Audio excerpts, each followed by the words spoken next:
būtībā tas noderēs arī agrākos laikos pirms mums, bet mūsdienās tas noder vēl jau vairāk, jo vairāk radošums palīdz gatavot reklāmas, piemēram, un biznesā palīdz ļoti radošums. Un ar radošumu cilvēks ir tik ļoti tālu. Un tieši tie radošākie cilvēki parasti ir tie pelnošākie un tie, kurus sasniedz dzīvē visvairāk.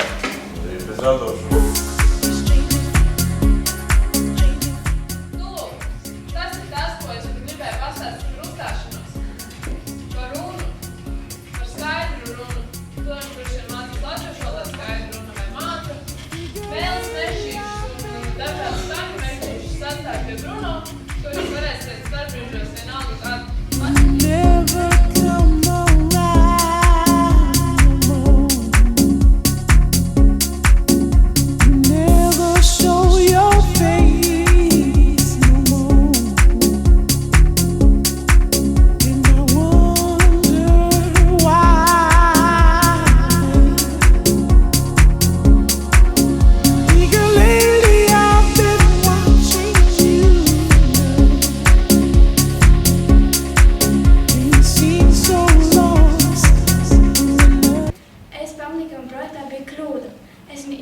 Un, kad es pastāstīju to projektu, izrādījās, ka to, ko es izlaboju, tas bija pareizi, bet es izlaboju nepareizi.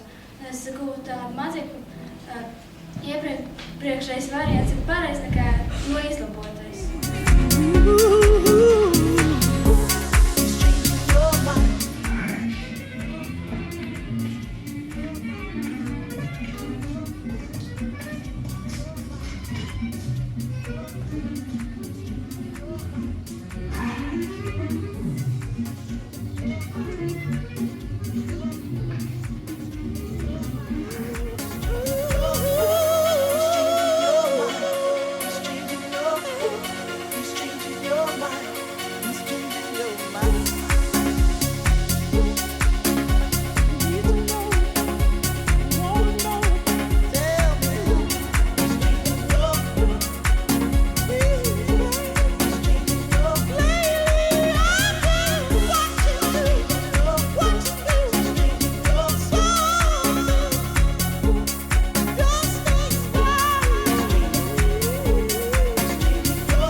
iespēju pamudināt pašai arī kaut ko sākt, ar mākslu saistīt.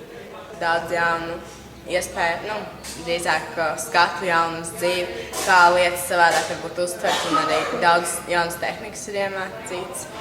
Piedāvā lielu pieredzi, kas pēc manām domām arī noderēs ļoti nākotnē, kas ir liels pluss karjeras attīstībai. Es sākumā uzskatu, ka es iemācījos beidzot arī pēc tehnikas kaut ko uzzīmēt, jo pirms tam es domāju, ka māksla ir vienkārši zīmēšana, neko bez teorijas, bez nekādām zināšanām, tikai vienkārši zīmēšana. Un tagad es zinu, ka var kaut ko arī vairāk izdarīt mākslu.